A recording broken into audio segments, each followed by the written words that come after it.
അസ്സലാമു അലൈക്കും വറഹ്മത്തുള്ളാഹി വബറകാതുഹു.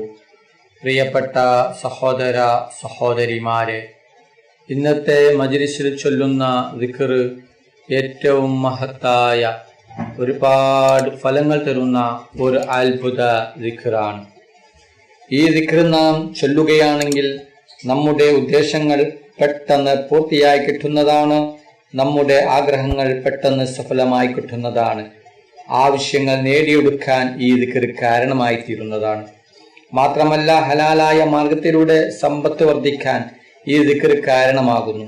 ഈ ദിക്ർ നമുക്ക് എപ്പോൾ വേണമെങ്കിലും ചൊല്ലാം, എല്ലാ ദിവസവും ചൊല്ലാം.